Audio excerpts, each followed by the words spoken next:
Join us for part 2 of our new series, Goras the Explorers, Americans Visit Pakistan. In this episode, we visit some of Pakistan's ancient treasures, and we try out their healthcare system. You want to go to Pakistan?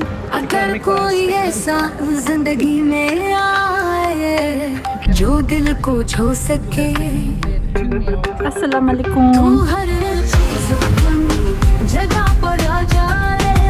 And all these people.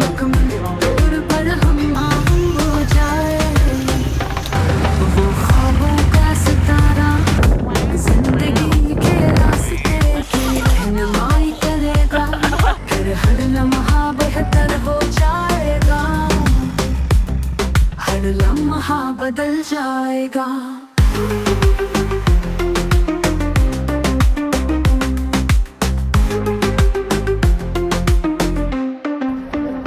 खुशियों के दिन गुजर चुके हैं अब यादें दिल में बस गई है ख्वाबों की तरह आती हैं गहरी रातों में Good morning.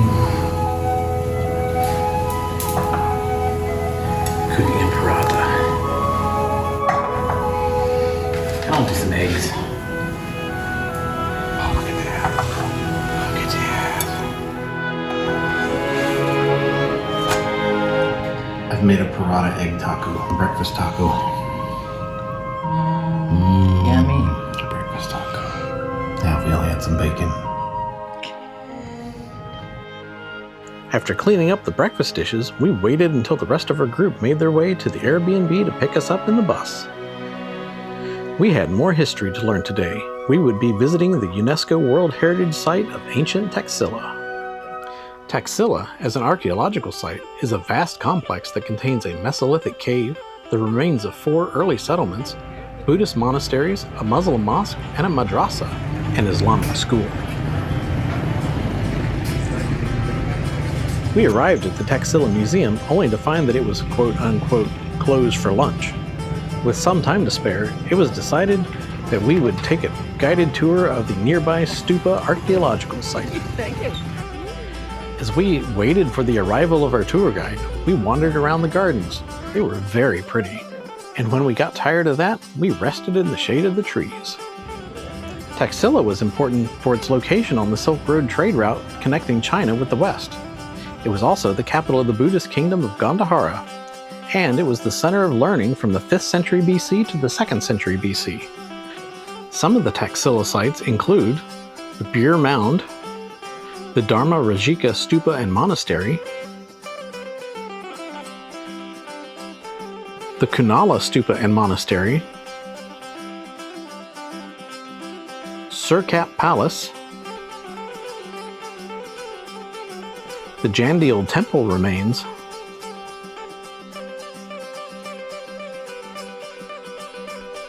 the Lal Shak and Badopur Buddhist Stupa, the Jolian Buddhist Stupa and Monastery, the Kadir Mohra,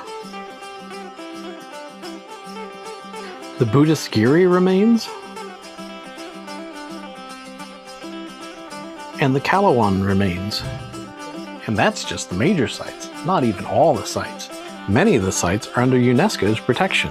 UNESCO considers this area to be very important because Taxila is the sacred land of the Mahayana Buddhism in the region of Gandhara. As we waited, we saw a long line of black sedans pull up to the entrance of the museum with a police escort. Turns out they were Buddhist monks from Nepal who had arranged for a private viewing of the relics. It wasn't closed for lunch, it was closed for monk. The guy didn't have to lie to us. He could have just told us that they were closed for the monk lunch bunch. Anyways, we were ready to take our tour to the Dharamarajika Stupa. What are these plants? I wanted to know what was being grown in the field next to the site. Wow, the guide is really giving a lot of information. I'm gonna find out some cool info.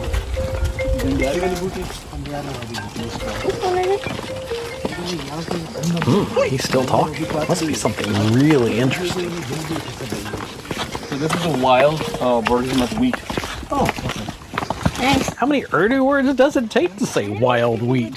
Buddhist religious place in Taxila, built by Maharaja King Ashoka. The Dharmarajika is known as the Great Stupa of Taxila and was built over the relics of the Buddha in the 3rd century BC. Built near the ancient town of Sirkap, the Great Stupa has a series of smaller stupas to indicate its entrance. Many of the smaller stupas surround the complex and were built about 200 years after the main stupa. These were built by individuals that were hoping for or thanking for the good outcome of a prayer. A stupa, if you don't already know because you're a stupid like me, is a mound-like structure containing relics. This site was excavated by Sir John Marshall in 1913. What you see was all still below ground at the time. Some of the structures have Greek influences, including this square stupa. Different style of the sculptures here with elephant. So these were the Atlas. Okay. It was Greek mythology. So carry and hold up of the stupa. So Greek people long time work with Buddhism. Therefore in Buddhist stupa have a Greek architect. As you can see, most of the carvings were missing their heads. I guess you could say they've been defaced. We had some trouble understanding our tour guide as he switched between English and Urdu seemingly at random. It was all stonework till the top. Yes. You can see a little bit of it. Then Here's an example of an intact stupa. This one is in India. As you see, there's a wall that circles the bottom of the mound. Within the wall, there is a pathway used to circumnavigate the mound while meditating. then plastered like this with stucco. इस तरह का plaster था. Oh, I see. जिस तरह ये दीवारें हैं ना, ये देखिए ये सारी. So this is actually the outer side of the original wall, Yes. and this is the inside. Ji. Inside and the outside of the plaster. As we walked through the grounds, it was amazing to see how big this complex really was. It must have been quite the sight 15 centuries ago.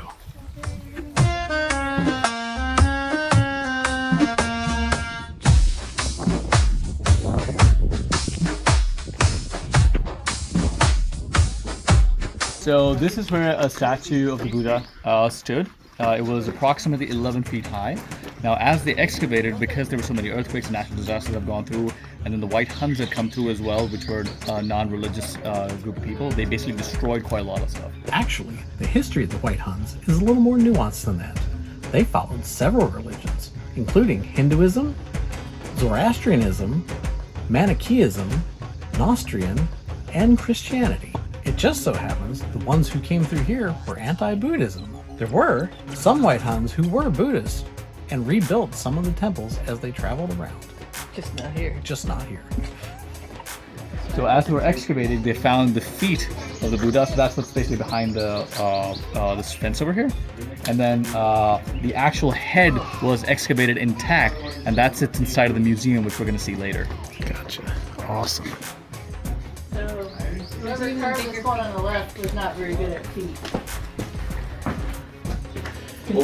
Was he not good, or is it just eroded away?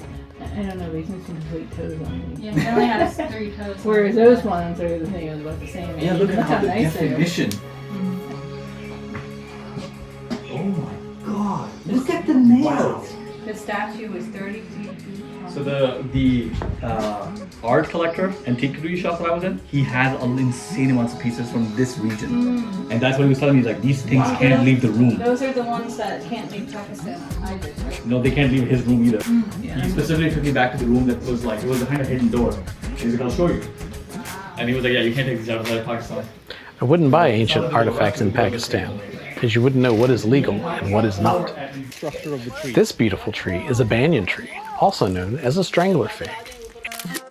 At this point, Madeline wasn't feeling well, and she had to rest under the shade of the tree. We were hoping that it was just too much sun and too much history for her.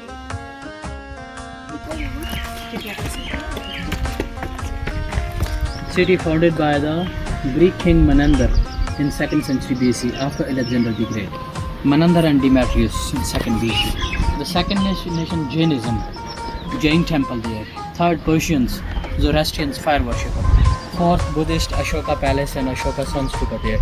And fifth Christianity also, St. Thomas Christian Apostle.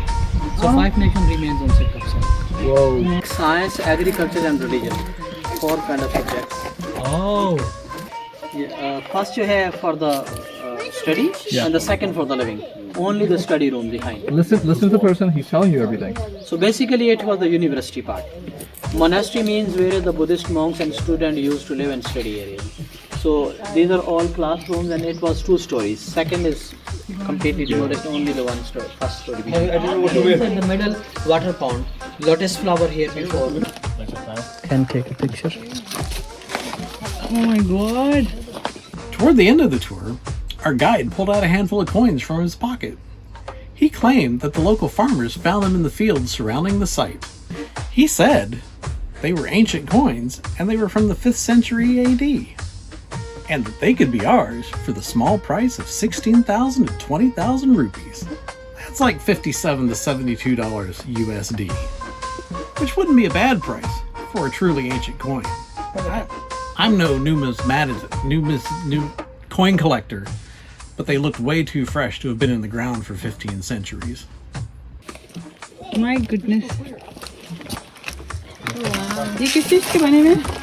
A few minutes later, we came across a gentleman selling stone carvings. He said they were replicas that he'd carved himself. They were pretty neat, but they were also awfully heavy to be carrying around in an RV, so we didn't purchase any. As always, we found the flora and fauna of the area very interesting, like this beautiful fig tree that was growing out of the stonework, and this black drongo. We were told this is a baptismal pool from the Christian era.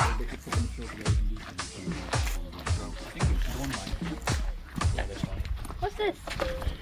That is where they prepared the materials to do their sculptures. I mean the stucco that decorated the walls. We finished up our tour at the stupa site, and we headed back to the museum, where once again, we were told we were not allowed to film. Ali did manage to snag a few sneaky pics, which he did share with us. The museum was chock full of interesting artifacts from all over the region.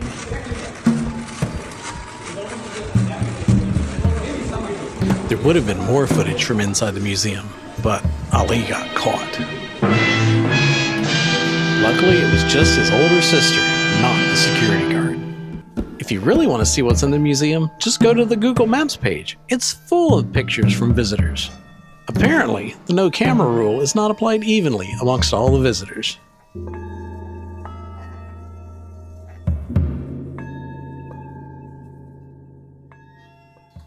After a day in the hot sun, we headed home. Along the way, we stopped for a dinner, and I got to film more of these beautiful trucks. You might be saying, why does he keep taking pictures of these trucks? I think they're neat. I like me a pretty truck. Late in the night, we were awakened by a call from Omer. Madeline was ill and we needed to take her to the hospital. She was feeling weak and nauseated with severe cramps. Before arriving in Pakistan, Omer had scouted out hospitals just in case.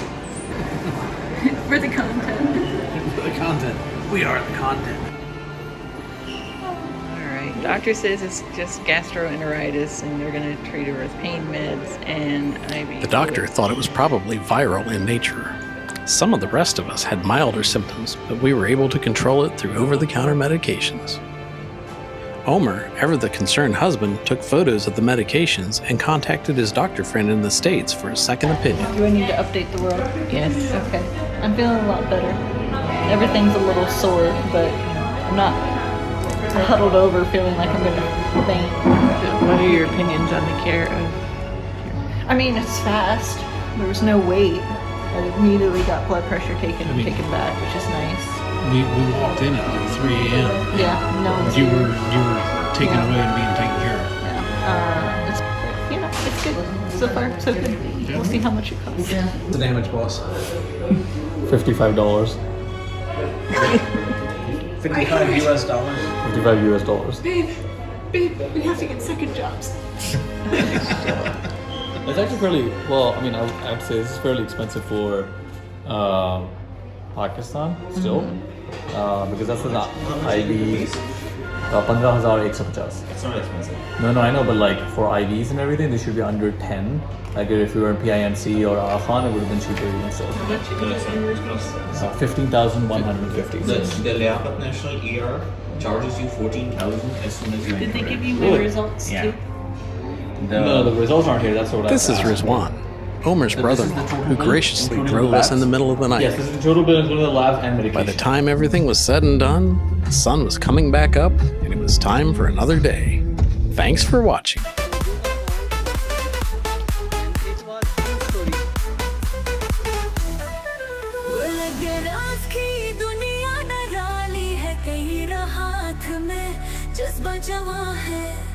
हर लम्हा एक नई कहानी है लगे की जिंदगी कितनी रंगीन है वो लगे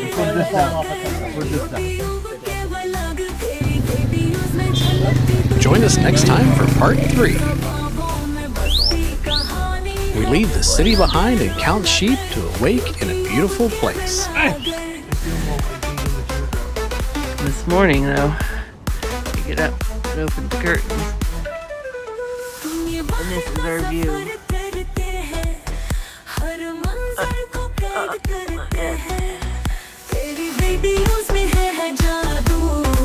सबको देखने का मिलता है बाहर